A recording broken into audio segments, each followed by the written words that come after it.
Hola, hola, buenas tardes.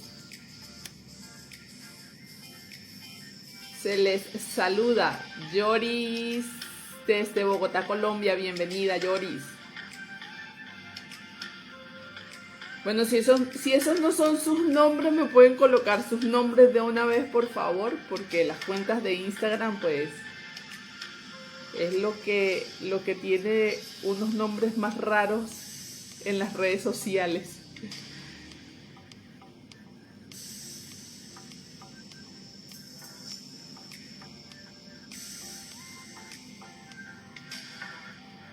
Bueno, vamos a ir saludando mientras se van conectando los colegas.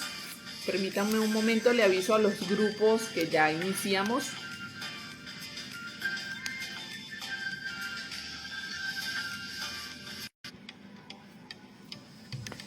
Listo, desde Maracaibo, Venezuela. Bienvenida. Argentina.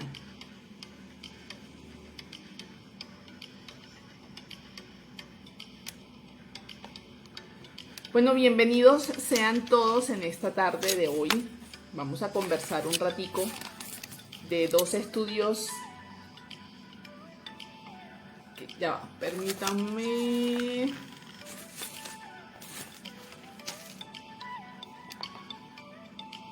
Ya apagar la música. Listo, perfecto.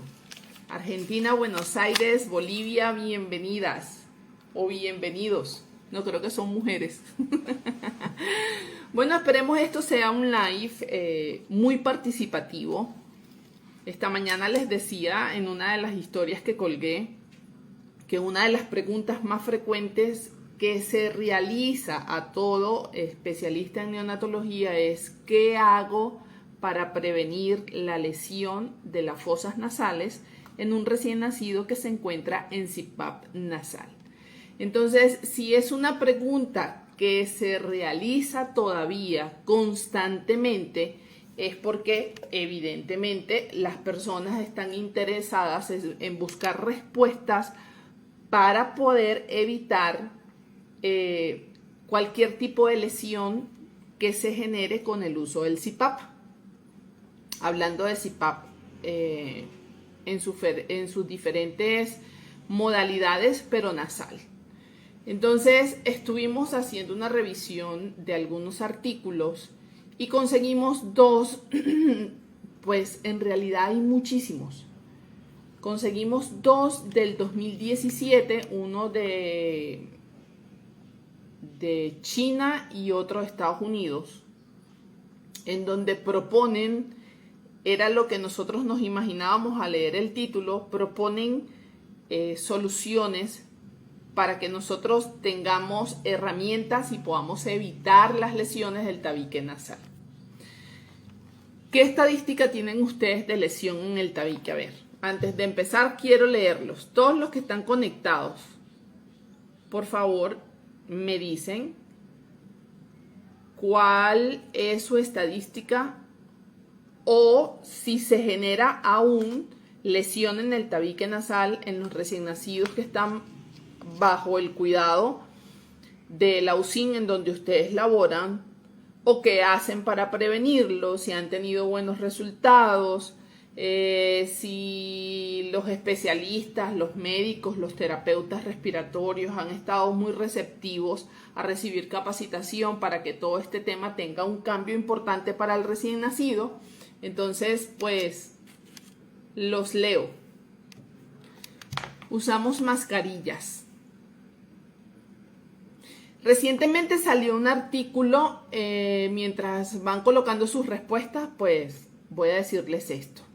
Salió un artículo en donde están proponiendo el uso del PRON nasal y que esto sea intermitente junto con la mascarilla para que evitar el contacto por tanto tiempo, tanto de la mascarilla como del PRON y lesionar la piel del recién nacido. Usamos Duoder, perfecto.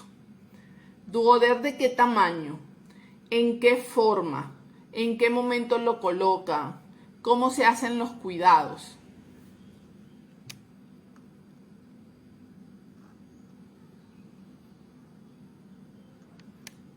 Espero por favor me vayan respondiendo. Recuerden que cuando inicié les dije que pues lo ideal de un live es que esto sea interactivo. Yo estoy hablando y no estoy en un monólogo.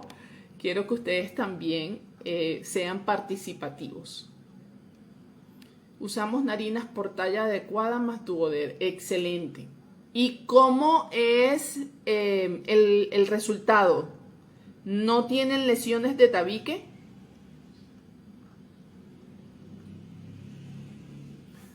Pero le colocamos Duoder como un triángulo alrededor de la nariz. Perfecto. Bueno, mientras siguen respondiendo, vamos entonces con el primer estudio. Ambos están en el Sevier. Este tiene como título Mejora de la calidad de la terapia de presión positiva continua nasal en las vías respiratorias en la unidad de cuidados intensivos neonatales. En este estudio, ellos usan ampliamente CPAP nasal, pero comentan que la práctica varía entre un profesional y otro. Y eso no solamente es en mención a lo que les estoy diciendo de ese estudio, eso sucede en cualquier parte. La idea de por momentos se está cayendo la señal. Esto es una cosa loca aquí.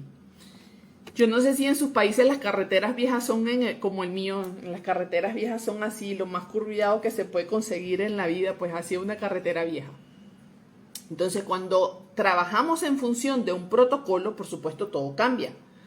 Porque tú cumples paso a paso lo que está recomendado y se supone que al final todo debe ser al 100% la recomendación para evitar daños.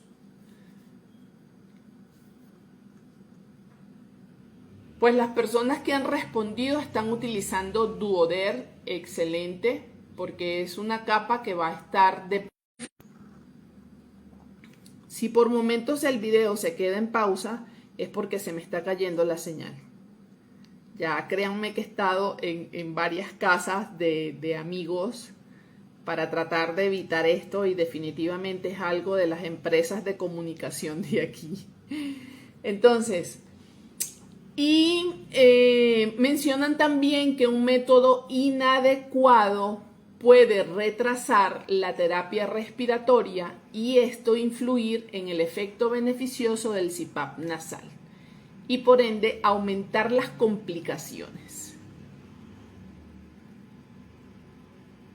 ¿Cómo sugerís armar un protocolo para la unidad sobre cuidados del CPAP?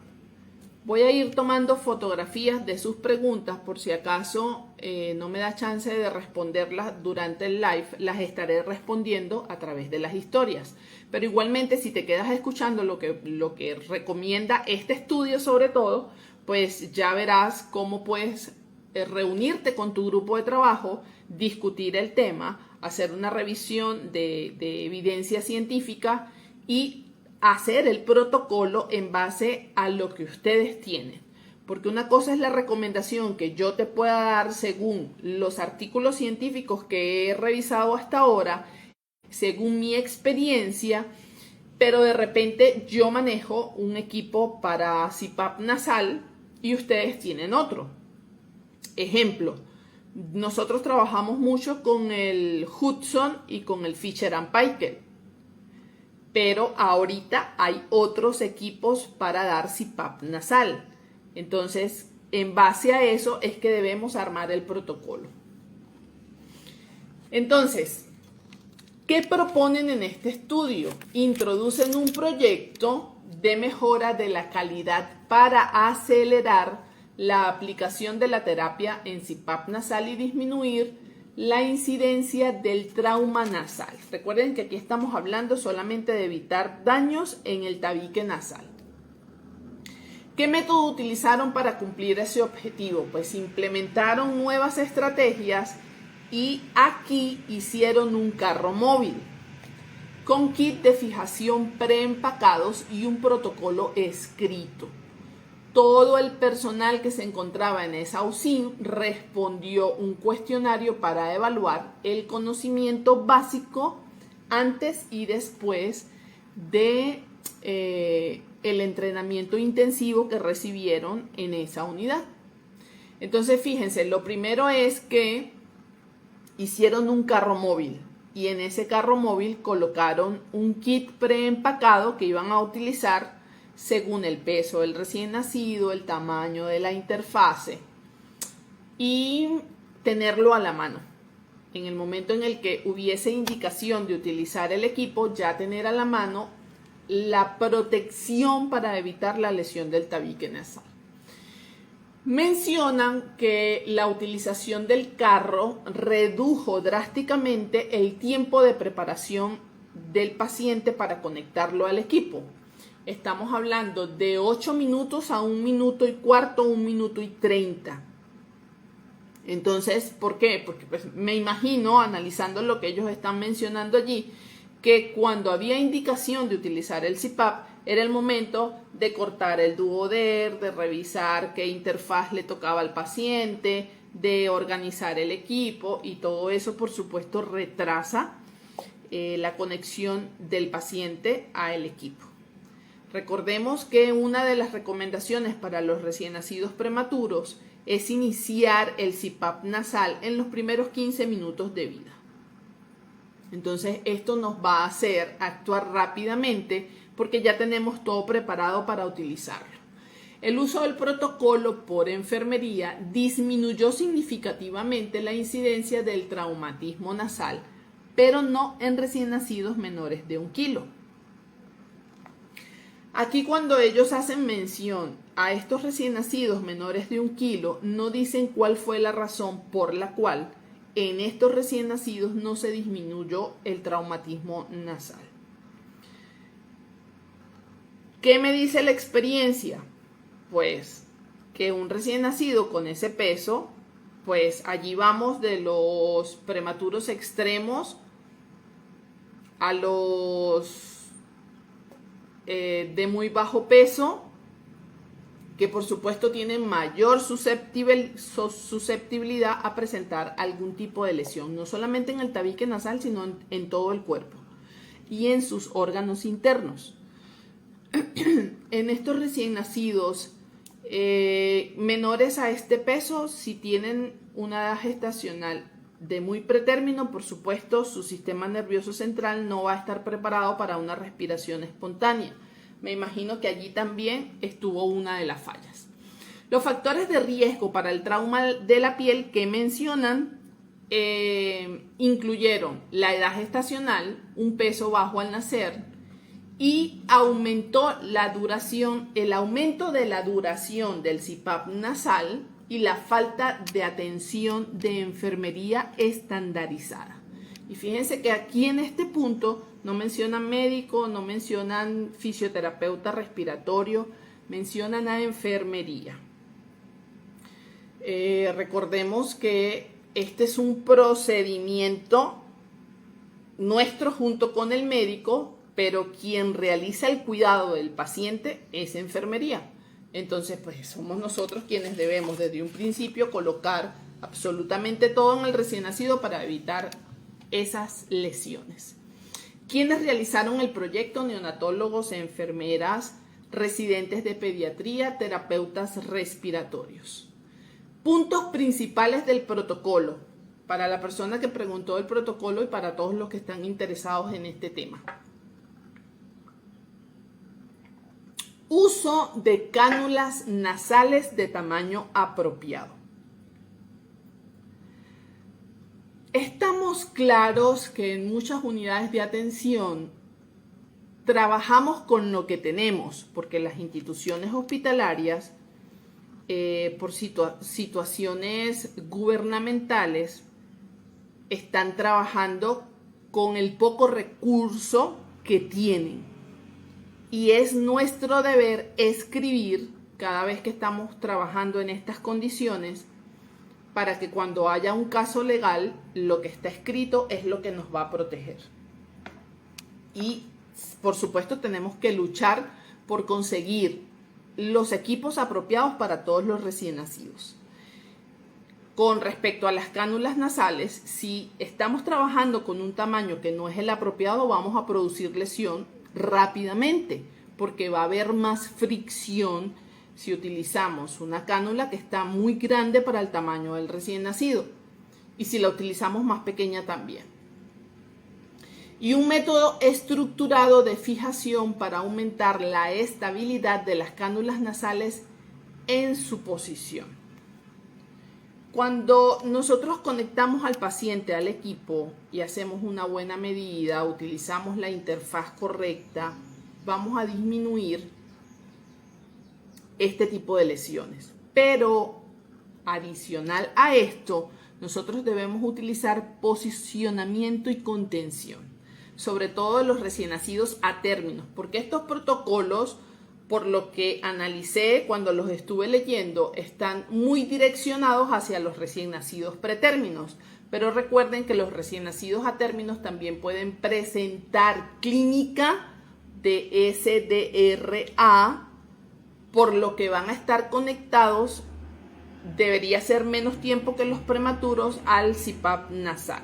Como por ejemplo, un SALAM, una neumonía, un proceso séptico que tenga clínica respiratoria y un paciente asfíctico que tenga dificultad respiratoria, pero que esté respirando espontáneamente, inicialmente va a un CPAP, en dependencia del caso, por supuesto.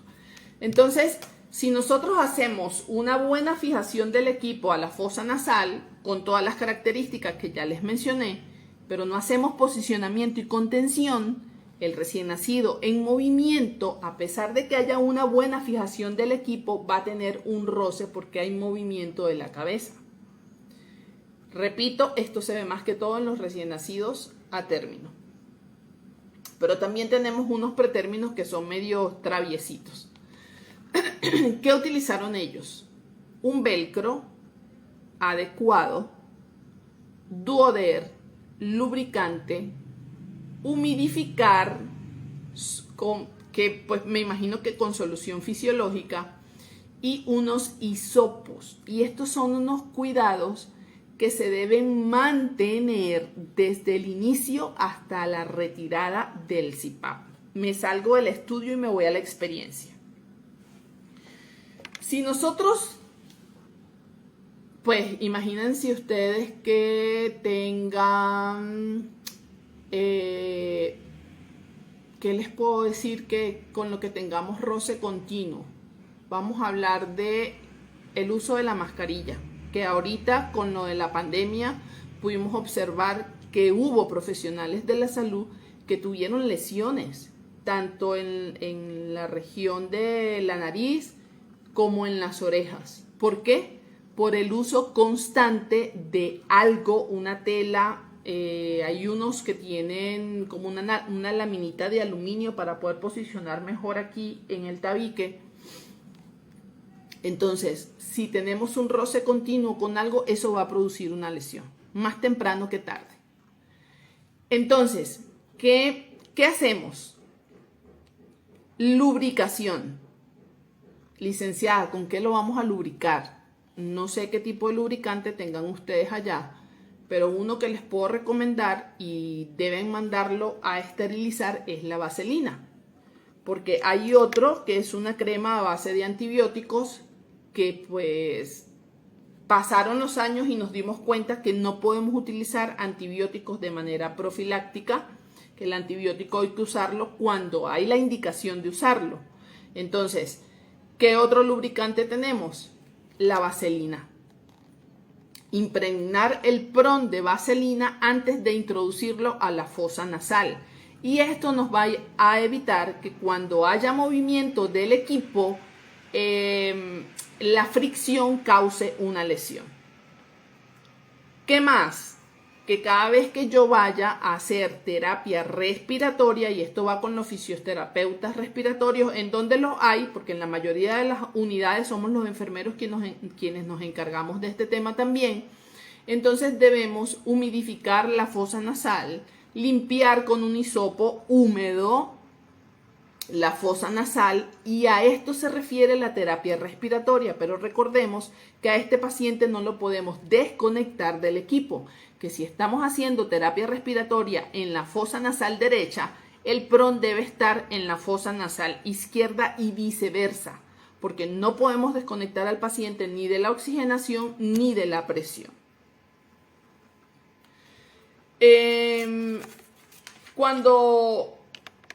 Cuando les dije que les iba a hablar de algo de la experiencia, una vez estábamos de pasantía en una institución hospitalaria y querían destetar a un recién nacido prematuro del CPAP. Pero yo sí veía que el bebé tenía algo de dificultad. Entonces, en esas condiciones tú no puedes destetar a un paciente del CPAP. ¿Por qué? Pues porque va a haber una recaída de la clínica respiratoria por la razón que se esté presentando o que la razón por la que ese bebé esté haciendo la dificultad respiratoria. Era algo muy leve, pero estaba allí. Entonces yo le digo a la doctora, la conocí en ese momento, estábamos haciendo los cuidados del bebé y nos comenta que quería destetarlo. Yo le digo, ya va, permíteme revisarlo, a ver qué es lo que está pasando, porque si tú te fijas, tiene algo de aleteo nasal. Entonces, pues no es recomendable desconectarlo en esas condiciones. Preparamos el equipo de aspiración, preparamos todo para humidificar, preparamos todo para hacer la limpieza nasal y resulta que había mucha secreción nasal, pero cuando intento introducir la sonda no pasaba por ninguna parte. Empezamos a humidificar y humidificar esa fosa nasal y resulta que tenía un tapón de moco tan grande que era lo que no le permitía respirar bien al bebé. Cuando me voy a la otra fosa nasal, igual. Entonces estuvimos en una guardia de 6 horas, en 2 oportunidades se le realizó, se nebulizó para que se humidificara más esa zona y esa secreción pudiera ablandar un poco y poder retirarla. Y ya con la segunda vez, pues pudimos retirar esos tapones de moco y el bebé empezó a respirar mejor.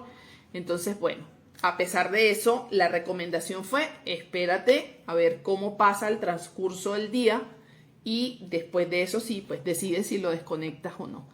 Y por supuesto, tenía 2 tapones de moco que no le permitían respirar bien. Entonces, ¿eso es falta de qué? Eso es falta de terapia respiratoria. Porque recordemos que el recién nacido va a estar conectado a una interfaz que va a estar dándole un aire oxigenado si necesita oxígeno el bebé. Y el sistema respiratorio lo va a tomar como algo extraño y va a producir moco, moco, moco. Mientras más agua nosotros le demos al sistema respiratorio, más moco va a producir. Entonces hay que hacer terapia respiratoria. Volvemos al estudio.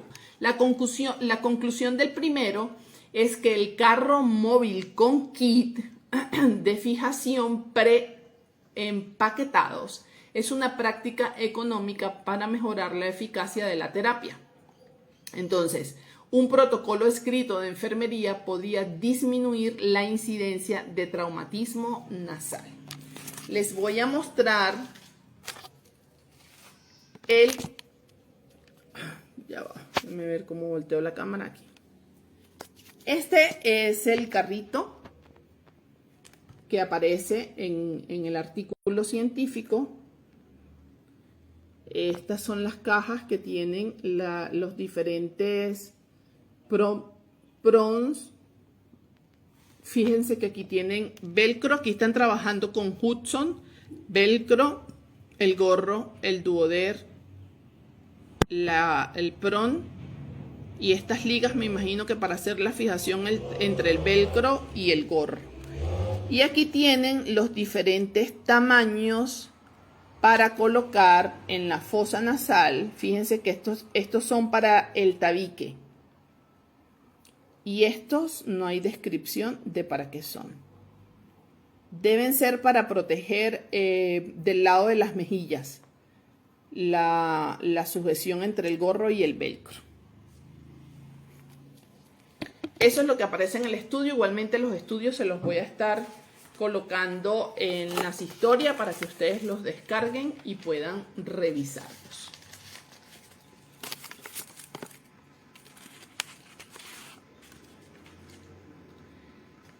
¿Qué nos dice el segundo estudio? Implementación de un paquete de soporte respiratorio no invasivo basado en la evidencia para disminuir las complicaciones de lesiones nasales.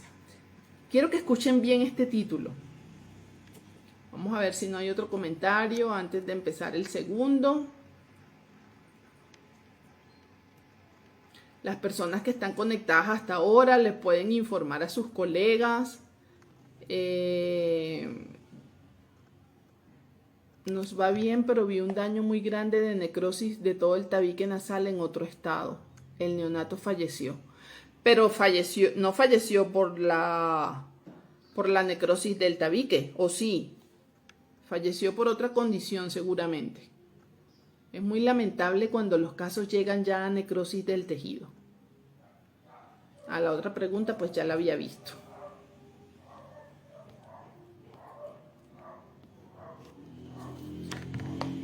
Repito el título del segundo estudio.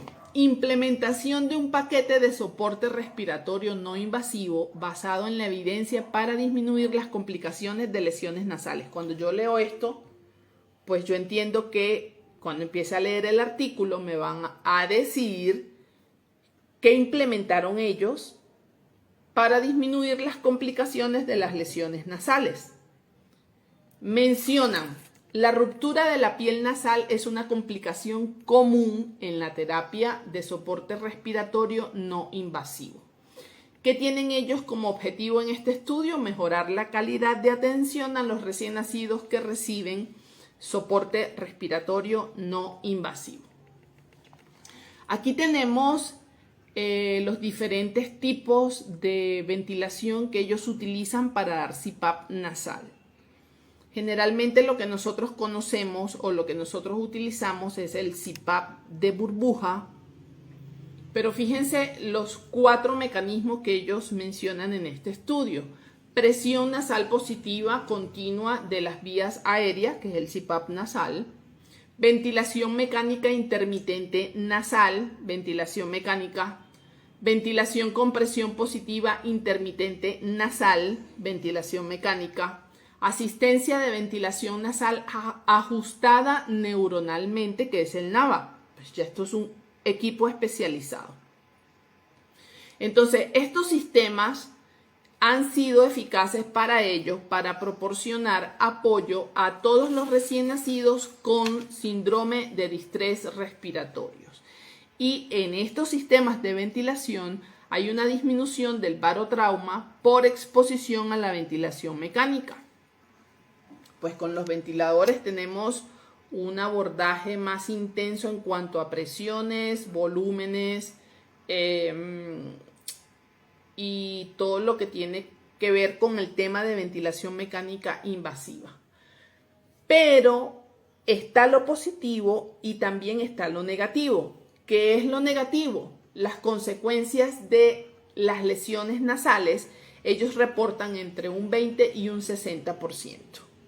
Hay ruptura de la piel, por supuesto que esto produce dolor, infección, mala cicatrización, excoriaciones, pérdida del tabique nasal que ameritan cirugía con medicina plástica y a veces una reintubación para dar tiempo a que este problema de la fosa nasal de ese recién nacido se resuelva.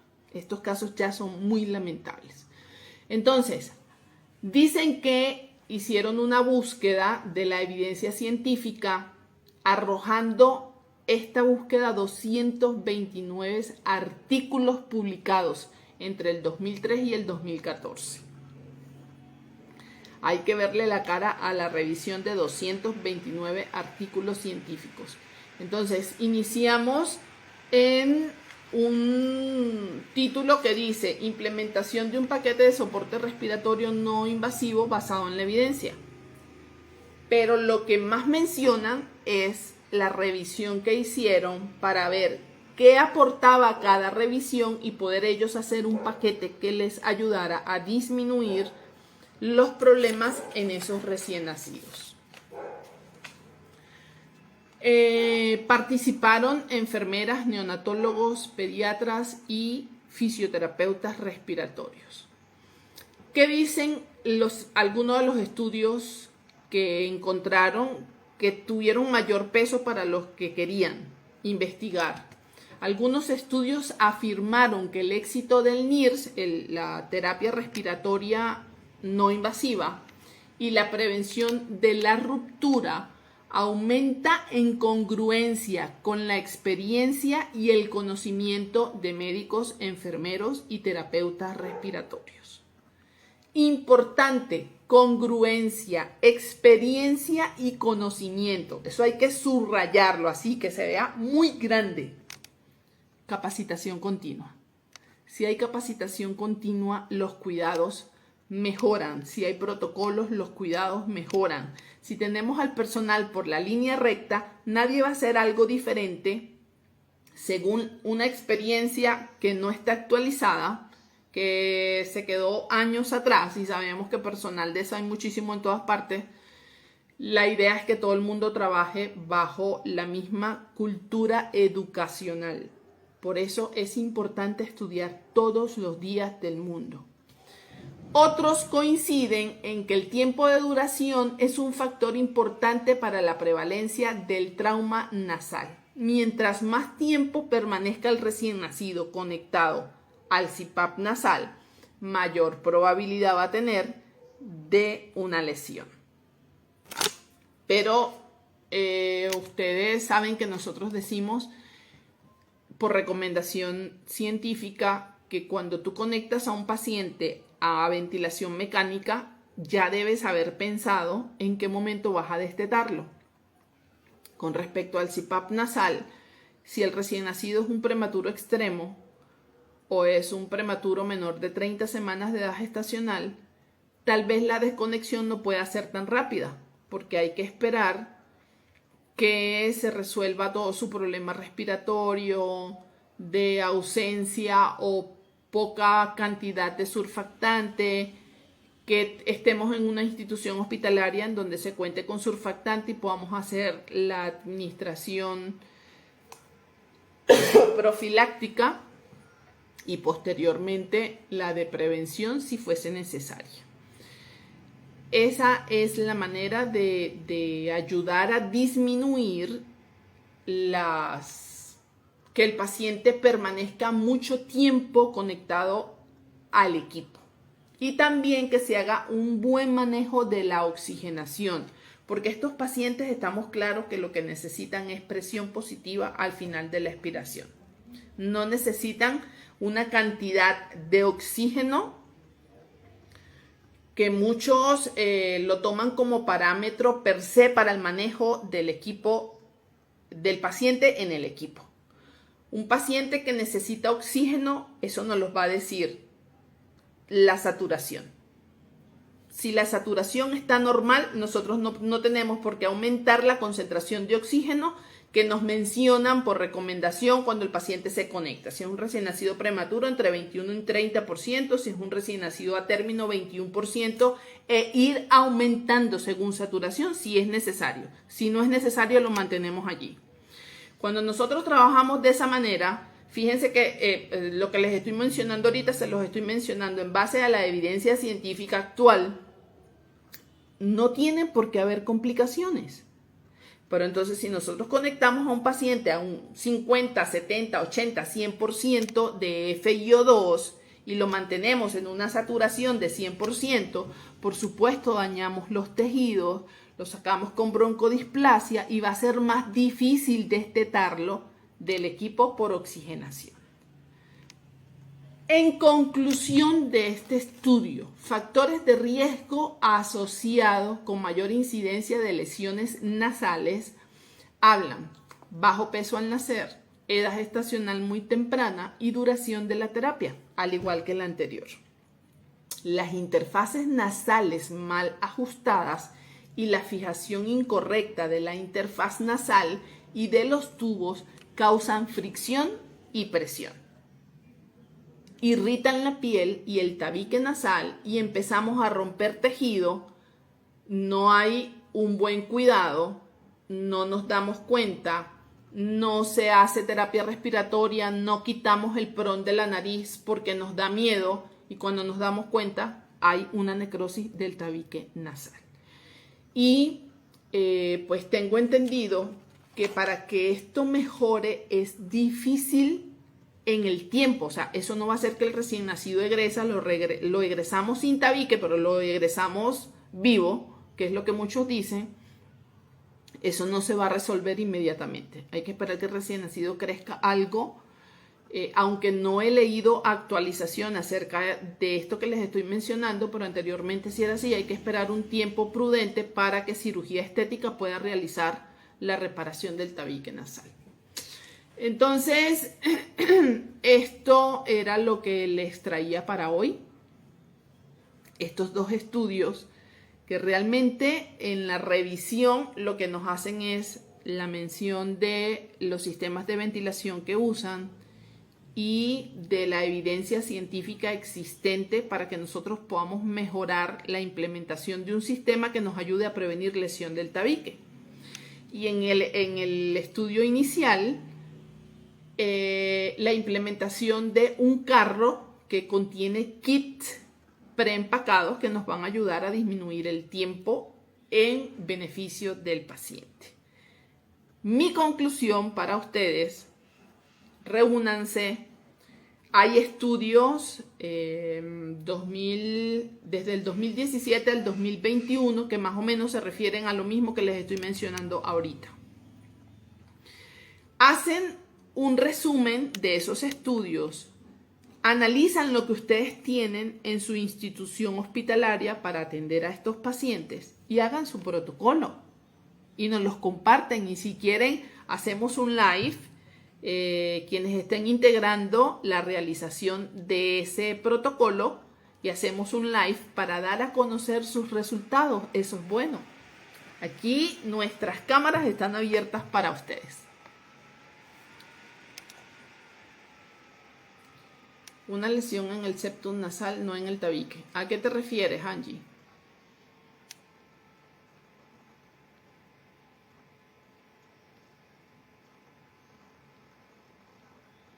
Bueno, no hay más comentarios.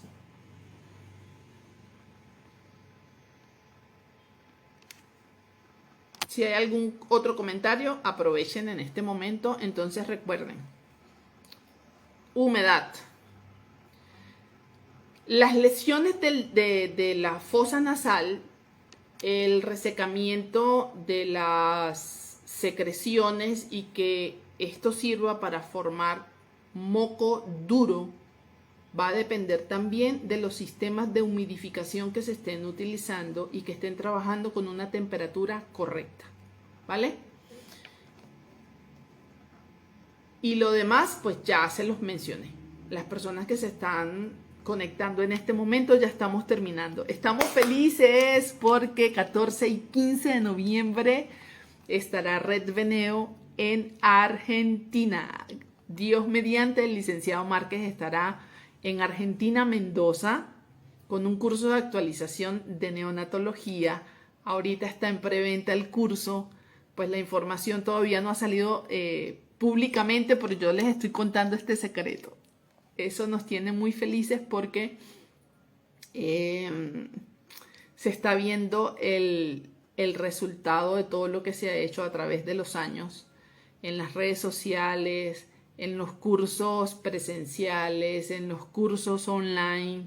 Se están viendo los resultados para que nosotros podamos llegar a más países, a entregar ese grano muy grande de arena para que podamos ayudarles a mejorar tanto la parte teórica como la parte práctica, los cuidados a un neonato.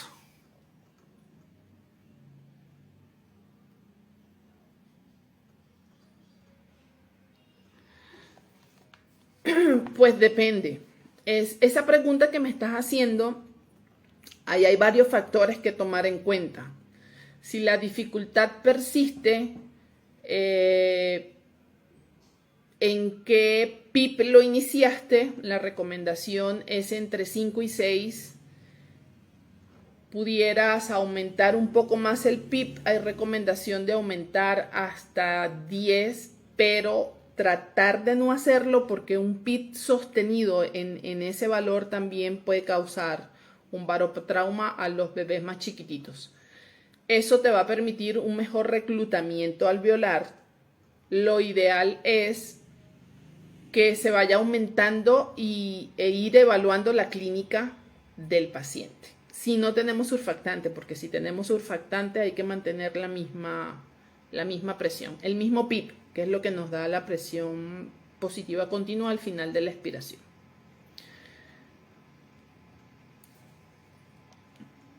Hay que ver si no hay un proceso infeccioso neumónico que esté dificultando también el patrón respiratorio. O sea, hay que evaluar toda la clínica del paciente. Así con solamente que si tiene buena saturación y mantiene la dificultad necesaria aumentar la presión, pues yo no te puedo decir sí o no porque no sé de qué paciente me estás hablando ni me estás dando más detalles. Si la saturación está bien, el paciente no necesita oxígeno. ¿Qué más quieren preguntar? Ya me voy a estar desconectando.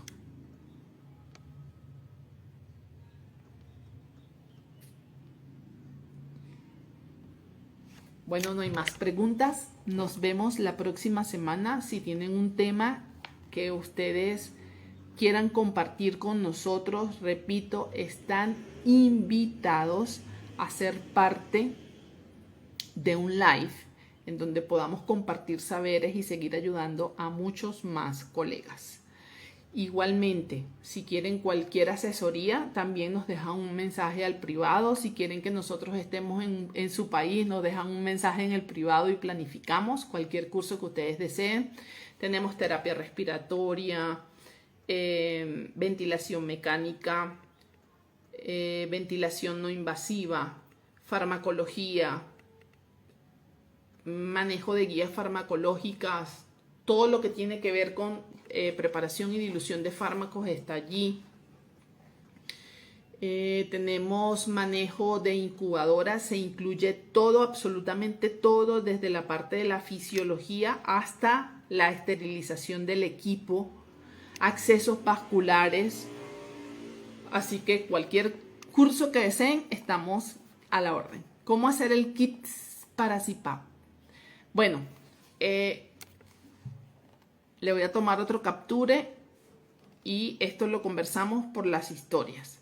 Porque para hacer un kit de CPAP, eso depende de qué equipo tienes, pero lo básico es el sistema de fijación, el duoder, algo que me permita humectar la fosa nasal, solución fisiológica que las tenemos en todas las instituciones hospitalarias, los hisopos para limpiar, las sondas para aspirar. Básicamente por allí va el kit para utilizar el equipo y hacer una buena terapia respiratoria. Se les quiere muchísimo, nos vemos en otra oportunidad.